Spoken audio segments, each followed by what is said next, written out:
지난주가 부활주일이었습니다. 제가 지난주 부활주일 날 이 본문, 물론 이제 좀 더 읽었죠. 근데 이 본문을 가지고 나눴던 메시지의 제목이 부활을 믿는다라는 것은 무엇인가에 대해서 제가 지난주에 나눴습니다. 그래서 여러분, 제가 지난주에 부활을 믿는다는 게 뭐냐? 그러니까 물론 이제 두 가지가 있다고 했죠. 첫 번째가 부활의 역사성. 그것이 실제로 이 땅, 이 역사 한 순간, 한 시대 가운데 일어났던 역사적 사실이다라는 것을 믿는 것. 이거 부활을 믿는 거예요. 그런데 그 부활을 믿는다는 것이 그냥 예수님 부활하신 거 알아요, 믿어요, 여기서 머무는 것이 아니라 그것이 정말 내 실존, 내 존재 자체가 그것 정말 믿는 것이 무엇인가라고 질문했을 때 제가 드렸던 답이 한 줄이 있습니다. 혹시 그 기억하시나요?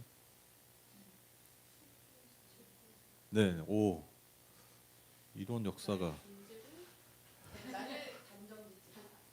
네네네, 맞아요. 네네, 네, 뭐로 가도 서울만 가면 되죠. 그렇죠? 네, 지금 서울 거의 다 왔어요. 지금 한 분당까지 왔어. 맞는 말이에요. 제가 이렇게 정의 내렸습니다. 이거 정말 내 존재가, 내 실존이 믿는 게 뭐냐면 내 실패의 자리에서 내 존재를 정의 내리지 않는 것이다. 굉장히 중요한 말이에요. 내 실패의 자리에서 내 존재를 정의 내리지 않는 것. 왜 그러냐? 여러분, 인간은요, 여러분 죄송한 말이지만 반드시 실패합니다. 그렇죠? 여러분 성공도 물론 하시죠. 여러분 성취도 물론 하십니다. 근데 결국 실패해요. 그렇죠? 그리고 그 실패의 최종이 뭡니까? 끝판왕이 뭐예요? 죽음이에요. 그러니까 인간은요, 응애하고 태어나는 순간부터 그 결론이 정해져 있어요. 그 결론이 뭐라고요? 실패예요. 그게 죽음이에요. 인간의 종착점은 다른 종착점이 없어요.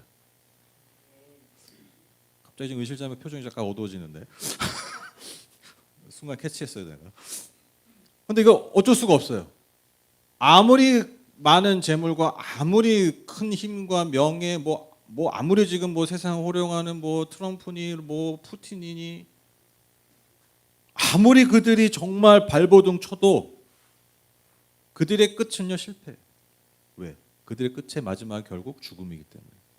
즉 예수께서 이 땅에 오셔가지고 십자가에 죽으신 다음에 부활하셨다라는 것의 의미는, 그것의 우리의 실존적인 의미는 뭐냐면 우리의 실패가 그것이 우리의 결론, 우리 존재의 정의가 아니라는 거예요. 우리가 그걸 믿는 거예요. 그게 정말 부활을 믿는 것입니다. 그래서 우리가 죽음에서 최종 승리하는 것도 믿지만, 즉 그것이 우리의 삶, 우리의 육체의 마지막의 승리를 믿는 것이기도 하지만 아울러서 또 우리의 지금 삶의 자리에서의 부활도 우리가 믿어야 돼요. 즉 우리의 삶의 자리에서 겪는 내 과거의 실패, 내 현재의 실패, 또 앞으로 예약된 실패들, 그 실패들에서 내 존재를 정의 내리지 않는 거예요. 사단은 끊임없이 우리를 그렇게 정의 내리게 합니다. 그러나 예수를 믿는다는 것, 예수의 부활을 믿는다는 것은 그것을 뒤집어 엎어버린다라는 것이죠. 그러면 여러분, 이러한 부활의 능력으로, 부활의 소망으로 정말 사는 것은 무엇일까? 사는 것이 무엇일까? 즉 부활을 믿는다는 게 죽어서 내세 천국 가는 게 전부일까? 아니라는 것이죠. 오늘 바로 이 자리, 이 순간부터 우리가 부활을 사는 거예요. 그런데 그 부활을 산다는 게 무엇일까? 정말 사는 게 뭘까? 그래서 지난주에 나눴던 메시지는 부활을 믿는다는 게 무엇이냐면, 그러면 그 믿는 그 믿음을 가지고 우리가 부활을 사는 게 무엇일까라는 그 주제를 가지고 제가 4월 한 달 동안, 남은 한 달 동안 3주간 여러분과 함께 좀 나누고자 합니다. 이 본문을 통해서, 이 본문 안에서 우리가 그 의미를 좀 발견했으면 좋겠어요. 첫 번째로 여러분, 부활을 사는 게 뭐냐면요, 좀 여러분 싱겁게 들을 수 있는데 여러분, 부활을 믿는 거예요. 부활을 정말 내가 믿는 거예요. 여러분, 오늘 본문에서 예수님이 제자들에게 부활하신 후에 제자들이 다시 그 어부의 자리로 돌아갔잖아요. 갈릴리로 다시 돌아갔잖아요. 그 갈릴리에서 다시 어부 살해하고 있는 제자들에게 찾아가셔서 그들에게 아침밥을 차려주신 장면이죠. 그렇죠? 그 아침밥을 차려주신 장면인데 오늘 본문 중에 맨 마지막 읽었던 14절에 이렇게 기록하고 있어요. 예수께서 죽은 사람들 가운데서 살아나신 뒤에 제자들에게 자기를 나타내신 것은 이번이 세 번째였다. 별로 상관없는 얘기 같지만 여러분, 저는 이게 눈에 확 들어오더라고요. 이 14절에 마지막 2번이 세 번째였다. 여러분 이 말씀 딱 들으시고 무슨 생각이 드세요? 저는 딱 그 생각이 들더라고요. 이거 딱 보자마자 무슨 생각이 들었냐면 세 번째라면 그 앞에 두 번 있었다는 거잖아요. 근데 두 번이나 예수님이 부활하신 거 보고 다시 갈릴리로 갔다고? 이게 이해가 안 되는 거예요. 심지어 이 앞선 21장, 앞선 20장에 보면요, 여러분 잘 아시는 장면, 제자들이 예수님이 부활하신 걸 보고 막 놀라고 기뻐하고 있는데 그걸 못 봤던 도마가 못 믿겠다 그러면 나 예수님 거기 구멍에 넣어봐야겠는데 손가락 봐야겠는데 만져봐야겠는데 나 그럼 못 믿겠는데 그리고 다시 예수님이 나타나신 그게 두 번째 나타나신 거예요. 그리고 나서 정말 예수님이 도마에게 내 손과 옆구리에 넣어봐라. 그게 정말 예수님이 부활하신 걸 본 것뿐만 아니라 예수님이 부활하신 걸 정말 만져봤던 제자들이에요. 육체적으로. 그렇게 예수님의 부활하심을 보고 심지어 예수님의 부활하셨던 그분의 음성을 실제로 다시 듣고 심지어 그분이 상하셨던 그 몸을 실제로 만져보았음에도 불구하고 그들이 다시 어디로 돌아갔다고요? 옛사람의 자리인 갈릴리로 돌아가서 옛사람이 일이었던 어부일을 다시 하고 있었다는 거예요. 이게 이해가 안 되는 거예요. 근데 여러분 이러한 제자들의 모습이 단지 제자들의 단순한 믿음 없음이 아니라 여러분 이게요 사실 인간의 모습이라는 거예요. 인간의 믿음의 한계라는 거예요. 우리의 믿음의 여실한 한계를 보여주는 것이죠. 즉 제자들의 모습만이 아니라 저와 여러분 모습과 동일하다는 것입니다. 그게 무엇입니까? 우리도 정말 수도 없이 예수님의 부활에 대해서 듣고 믿고 그리고 정말 예수님의 부활을 우리가 삶에서 경험한 사람들이에요. 그 은혜를 경험한 사람들이에요. 근데 우리는 다시 또 어떻게 한다고요?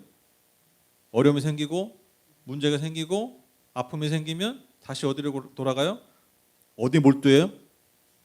다시 거기를 잡아야 되나? 옛사람의 자리로 돌아간다라는 것이죠. 여러분 우리가 예수님을 믿은 지 수십 년, 수년이 되어도요. 여러분 예수님의 부활에 대한 말씀을 또한 수도 없이 들었겠죠. 여러분들이 만약에 예수 믿은 지 30년 되셨으면 여러분 부활절 메시지만 30번을 최소 들은 거 아니에요. 세 번이 아니라 세 번의 수준이 아니라. 근데 우리는요 부활을 정말 믿지 않을 수 있다는 거예요. 여전히 듣고 알고 인정하는 듯해도 우린 여전히 옛사람의 자리, 사탄의 논리로 우리의 존재를 어떻게 하는 거예요? 정의 내리고 있는 거예요. 죽음의 논리, 부활의 논리가 아니라 부활의 소식이 아니라 부활의 소망으로 내 존재를 정의 내리는 게 아니라 여전히 세상의 논리와 세상의 개념과 세상의 가치로 내 존재를 계속해서 정의 내리고 있는 거예요. 여러분 이게 우리가 갈릴리로 계속 돌아가는 거예요. 그래서 이게 싱거운 말의 반복일 수 있는데 여러분 우리가 부활을 사는 게 뭐냐면요. 이게 정말 근본적으로 중요한 말이에요. 부활을 정말 내가 믿는 거예요. 믿는 거. 부활을 진짜 믿어야 됩니다. 제가 정말 좋아하는 목사님이 있어요. 지금 저 돌아가셨는데 미국 목사님이에요. 누군지는 안 알려드릴 거예요. 못됐죠. 제가 되게 좋아하는 목사님인데 그분 설교 정말 좋아해요. 근데 그분이 이제 제가 종종 이제 그분 설교 이렇게 듣는데 그분이 그 설교 중에 이런 예화를 하시더라고요. 어느 날 나한테 공식적인 우편물이 온 거예요. 근데 그 아주 법적인 진짜 딱 봐도 법적인 문서야. 딱 왔는데 펴보니까 그게 내용이 뭐냐면 어떤 먼 친척인데 그분이 돌아가셨어요. 먼 친척이 돌아갔는데 내가 한 번도 본 적도 없는 친척이야. 근데 그분이 나한테 수십억을 유산으로 남긴 그 법적 문서. 그래서 당신한테 그 죽은 사람이 유산으로 수십억을 남겨주셨습니다. 그걸 당신이 수령해야 됩니다라는 공식 법적 문서가 메일함에 온 거예요. 문서로 우편함에. 여러분 딱 그거 받았을 때 그러면 여러분 어떤 생각이 드실 거예요? 너무 좋아. 저런 분들 조심해야 돼요. 저기 카톡 이런 거 한번 열어보지 마세요. 네. 큰일 납니다. 처음부터 좋아하면 보통 우리 요즘 어때요? 그런 말도 안 되는 거잖아요. 그러니까 아는 친척도 아니야. 심지어 아는 사람 가지고 속이는 게 요즘 스팸이잖아요. 피싱 사기잖아요. 내 자녀다, 내 부모다, 이렇게 해가지고 와서 그렇게 당하는 거잖아요. 의심하겠죠, 당연히. 일단 의심하잖아요. 말도 안 되는 거니까. 수십억을 누가 줍니까, 나한테 갑자기. 근데 여러분, 의심하고 그냥 덮어버릴 거예요? 이게 말이 돼, 안 돼, 안 되지? 말도 안 돼. 공신문서 같은 데가 아니야. 덮어버릴 거예요? 어떻게 하실 거예요? 알아보겠죠. 확인하겠죠. 솔직히 말하면 열일 제껴놓고 확인하겠죠. 내가 알아볼 수 있는 거 다 해보겠죠. 왜?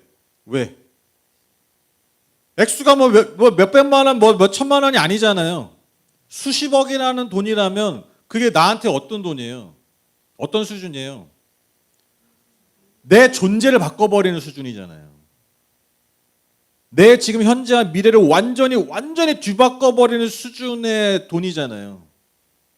그걸 단지 그냥 믿을 수 없다라고 믿지 못하겠다고 그냥 사기 아니냐고 그냥 덮어버리지 않을 거잖아요. 기를 쓰고 알아볼 거잖아요. 확인을 할 거잖아요. 열일 제껴놓고 왜? 내 삶을 완전히 뒤바꿔버리는 수준의 선물이기 때문에. 그분이 말씀하시는 게 뭐예요? 부활이 그거 같다라는 거예요. 이게 맞아 진짜? 될까? 그래 믿어. 근데 그렇게 덮어놓고 살 수 있는 수준이 아니라는 거예요. 부활이라는 거예요. 왜? 내 삶을 송두리째 바꾸는 메시지이기 때문에. 그냥 여러분 우리의 삶에 여러 가지 카테고리가 있어요. 예를 들면 서랍이라고 예를 들겠습니다. 서랍이라고. 여기에 가족이 있을 수 있고 내 직장이 있을 수 있고 내 사업이 있을 수 있고 내 친구들이 있을 수 있고 이런 중요한 서랍 내 삶을 규정하는 채우는 서랍이에요. 근데 거기에 종교도 있겠죠. 교회. 부활이 내 종교 서랍에 있는 제일 중요한 물건 수준이 아니에요, 여러분. 부활의 메시지는 그 모든 서랍이 아니라 그냥 내 존재 자체를 규정하고 형성하는 메시지라는 거예요. 그게 부활이에요. 그게 부활의 메시지입니다. 우리가 정말 부활을 믿는다는 게 이와 같다라는 거예요. 내 삶을 완전히 날마다 새롭게 형성하는 메시지이자 출발이자 근원이라는 거예요. 왜? 내 과거, 내 현재, 그래서 내 미래를 완전히 새롭게 바꿔버리는, 완전히 뒤바꿔버리는 메시지이기 때문에. 다시 말씀드립니다. 예수의 부활을 믿는다는 것은 내 삶의 한 영역에 두는 수준이 아니라 내 책상 서랍 좋은 자리에 넣어두는 소중한 물건 정도의 수준이 아니라 내 삶을 송두리째 바꿔버리는 진리이기 때문에 내 존재 자체의 근원이요 출발로 삼는 고백이 되어야 됩니다. 너무 당연한 거죠. 그래서 다시 제가 지난주 말씀드렸던 부활의 메시지의 상기에 보면 내 삶의 실패 자리에서 내 존재를 정의 내리지 않는 거예요. 이것이 진정 내 삶의 실제, 내 삶을 정말 형성하는, 내 삶을 날마다 아침마다 밤을 눈을 감을 때까지 내 존재를 이끌어가는 정말 그 삶의 근간으로 출발로 메시지로 삼는다는 것은 뭐냐? 여러분 정말 그것을 내가 믿고 인정하고 받아들이는 삶을 매일매일 호흡하듯 살아가는 거예요. 이게 믿는 거라는 거예요. 특히나 이게 어디서 발동돼야 되냐면 정말 내 삶의 실패 자리에서 이것을 발동시키셔야 돼요. 내 삶의 실패 자리에서 부활의 믿음이 아니라 사단이 심어준 죽음의 교리를 믿고 거기에 더 잘 반응하는 우리를 계속해서 돌이키셔야 돼요. 여러분 그게 회개예요. 그게 회개예요. 여러분 제가 맨날 복음 얘기하고 예수님이 우리에서 부활 그래서 우리 존재가 달라지고 맨날 이 얘기하잖아요. 맨날 이제 지겹 정도로 얘기 많이 하잖아요. 그렇죠? 맨날 그 얘기하잖아요. 근데 여러분 맨날 얘기하는 저가 맨날 그렇게 살까요? 저도?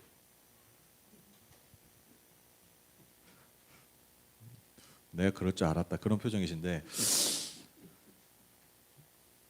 저도요 인간이기 때문에 맨날 뭐 그리스도에 대해서 그리스도의 복음에 대해서 부활 이렇게 정의 내리면 안 됩니다 이렇게 막 열내면서 얘기하지만 여러분 저도요 맨날 뭐에 쓰러지냐면요 내가 가진 것 때문에 나를 자꾸 평가하려고요. 내가 성취한 걸로 나를 평가하려고요. 특히 제일 무서운 게 뭔지 알아요? 제일 빠르게 반응하는 게 뭔지 아세요? 내 실패한 걸로요 나를 그냥 빛의 속도로 나를 정의 내리려고 해요. 저도 그래요. 그것 때문에 힘들어요 진짜. 그래서 소위 말하는 그럴 때마다 뭐가 내려갑니까? 자존감이 내려가요. 내 존재감이 내려가요. 그러니까 예수님이 우리 위해 십자가에 죽으시고 부활하신 게 그 나의 존재감, 즉 하나님의 형상으로 지음받은 내 그 놀라운 아름다운 그 형상을 회복하시기 위해서 십자가에 죽고 부활하셔서 내 존재감을 정말 하나님의 자녀로 날마다 끌어올리시는데 그게 은혜인데 여러분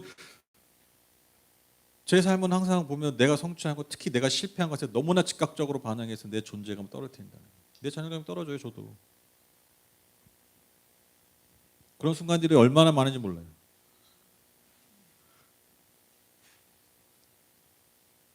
여러분 어떻게 될지 모르겠지만 가끔 뭐 그런 생각도 해요. 내가 뭐 목사하냐? 내가 뭐 이걸 하냐? 아닌가 봐. 저한테는 이 목회라는 게 저한테 너무 중요한 거거든요. 제가 목사로 사는 게 저한테는 가장 중요해요. 제가 주변 맨날 얘기해요. 저는 목사로 살자면 굳이 여기서 이 땅에 살 필요가 없다라고 생각하는 사람이에요. 진짜로. 저는 이 사명을 저에게 주신 게 너무너무 감사해요. 내가 목사 안 하고 내가 목회 안 하고 내가 뭐하러 이 땅에 존재할까? 전 진짜 그렇게 생각한다니까요.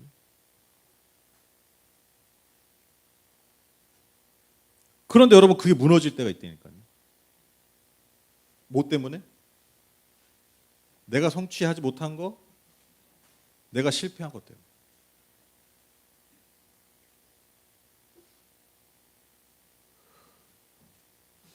이런 저를 어떻게 끌어올리는지 아세요? 제가 뭔가 성취해서 끌어올라지는 게 아니에요. 제가 뭔가 성공해서 다시 올라가는 게 아니에요. 내가 한 일에 집중하는 게 아니라 제가 그렇게 쓰러지려고 할 때마다 뭐에 집중하는지 아세요? 내가 한 일이 아니라 나를 위해서 주님이 해주신 일에 집중해요. 내가 자격이 있고 내가 능력이 있고 내가 할 만해서 하나님이 나를 여기 부르시지 않았다는 그 부르심을 다시 기억합니다. 마치 오늘 제자들처럼. 그들이 제자들의 모습에 합당해서 그들을 다시 찾아가셔서 부르신 게 아니잖아요. 다시 사명을 맡기신 게 아니잖아요. 자격이 없지만 그 찾아오신 은혜로, 그 부활의 은혜로, 그 부활의 소망으로 다시 그들이 일으키신 거죠. 내가 너를 부르고 너를 다시 세우는 게 너가 한 일 때문에 너가 성취한 것 때문이 아니라 내가 이미 한 일로 내가 너를 다시 부르는 거야.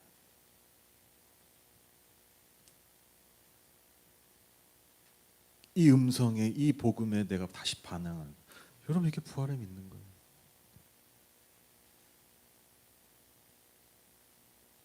그래서 저는 제 존재감이 자갈해질 때 다시 돌아갑니다. 다시 상기합니다. 내가 한 일이 아니라 주님께서 날 위해서 해주신 그 십자가 부활을 말입니다. 제 삶을 다시 십자가 앞으로 데려가요. 제 삶을 다시 빈 무덤으로 데리고 갑니다. 이게 나를 다시 살리는 유일한 길입니다. 그래서 여러분 중요한 것이 있습니다. 언제나 은혜로 그렇게 우리의 삶에 찾아오시고 늘 우리의 삶을 받아들여 주시는 그분께 또한 우리도 그분을 다시 날마다 새롭게 인정하고 받아들이셔야 돼요. 오늘 제자들을 찾아간 예수님처럼 저와 여러분의 삶에 주님이 그렇게 늘 날마다 찾아가십니다. 그리고 찾아가신 주님과 함께 뭐 하는 거예요? 같이 주님이 차려주신 밥을 찾고 드셔야 돼요. 주님이 차려주신 밥을 찾고 드셔야 돼요. 그분의 말씀을 찾고 들으셔야 돼요. 그분의 말씀을 찾고 내 삶의 밥으로 드셔야 돼요. 한국말이 참 먹어야 돼 이게 더 와닿는데 또 다 어르신들이라 드셔야 됩니다. 심지어 예수님이 차린 밥인데 드시래. 존칭이 섞여 버리죠. 직설적으로 얘기했습니다. 여러분 예수님이 차리신 밥을 먹으세요. 그래서 오늘 설교 제목을 이렇게 지은 거예요. 원래 이 제목이 아니었는데 결론 쓰다가 바꿔버렸어요. 이게 딱 맞는 말이에요. 믿는다라는 표현을 더 뭐라고 그럴까요? 좀 직설적, 더 좀 구체화해서 말씀드리는 거예요. 밥 먹듯이 하셔야 돼요. 그러니까 밥 먹듯이 우리 흔히 한 표현으로 밥 먹듯이 한다고 그러잖아요. 맨날 하는 거. 근데 그 맨날 밥 먹듯이 하는 게 우리의 삶이 형성하잖아요. 그렇죠? 아유, 쟤 밥 먹듯이 저짓만 해. 그 저짓 하는 애가 되잖아요. 그렇죠? 마찬가지입니다. 믿음이라는 게 그런 거예요. 밥 먹듯이 먹는 거예요. 밥 먹듯이 복음의 논리, 복음의 가치들을 기억하는 겁니다. 다시 거기로 돌아가는 거예요. 뭐 하듯이요? 뭐 하듯이? 밥 먹듯이. 믿음이 하늘에 뚝 떨어지는 게 아닙니다, 여러분. 여러분 진짜 중요한 거는요, 뚝 떨어져서 먹는 게 아니에요. 날마다 밥 먹듯이 하는 게 나한테 진짜 소중한 가치로 남습니다. 모든 게 똑같아요. 모든 좋은 성취, 모든 아름다운 것들은요, 하늘에 뚝 떨어지는 게 아니에요. 어떻게 할 때 어떻습니까? 밥 먹듯이 할 때. 믿음 똑같아요. 복음을 밥 먹듯이 들으세요. 밥 먹듯이 드세요. 먹으세요. 먹어. 그게 부활을 믿는 겁니다.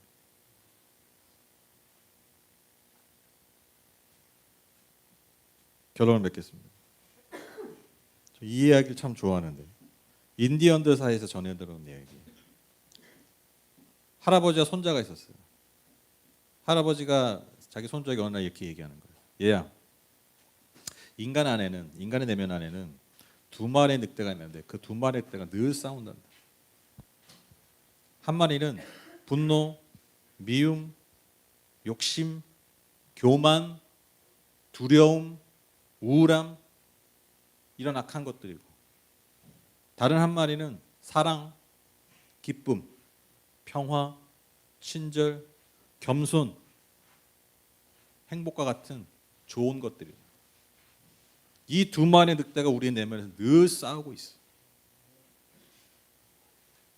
손자가 그 말을 듣고 이렇게 질문합니다. 그럼 할아버지, 그 싸운 늑대 중에 누가 이겨요? 네. 그때 그 할아버지 이렇게 대답합니다. 너가 먹이를 많이 주는 늑대가 이기지.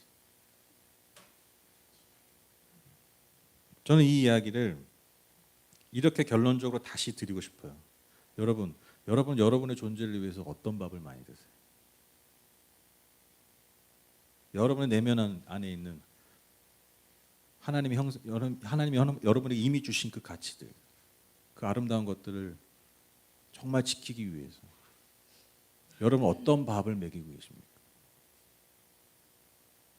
여러분 오늘 제자들의 실패의 자리에 찾아가신 예수님께서 너무 중요한 말씀이에요. 그 뭐 하셨다고요? 그들 먹이셨어요. 그분이 차려주신 밥을 실제로 먹이셨어요. 최후의 만찬은 제자들이 준비했잖아요. 근데 부활하신 후에 다시 제자들 모이실 때는 그분이 그분이 차리세요. 너무 중요한 메시지예요. 여전히 주님 우리의 실패의 자리에 찾아오셔서 그분이 하신 일이 뭐냐? 우리를 다시 회복하시기 위해서 우리를 먹이십니다. 그분의 말씀으로, 그분의 복음으로, 그분의 부활로 우리의 삶을 다시 새롭게 하기를 원하십니다. 오늘 12절의 말씀처럼 와서 아침을 먹어라. 주님이 저와 여러분을 그렇게 초대하고 계십니다. 주님을 환영하시고 그분이 차리신 밥을 날마다 드십시오. 밥 먹듯이 여러분 부활을 드세요. 밥 먹듯이 복음을 드세요. 그리고 그 복음을 통해서, 부활을 통해서 내 삶을 날마다 다시 해석하고 날마다 다시 바라보십시오. 그렇게 밥 먹듯이 할 때 여러분 우리의 삶이, 우리의 존재가 내 머리가 아니라, 내 관념이 아니라, 종교적인 수사가 아니라 정말 내 존재가 부활을 믿는 그런 주님의 자녀들, 주님의 제자들이 다 되실 줄 믿습니다. 이것이 부활을 사는 것입니다. 다 함께 기도하겠습니다.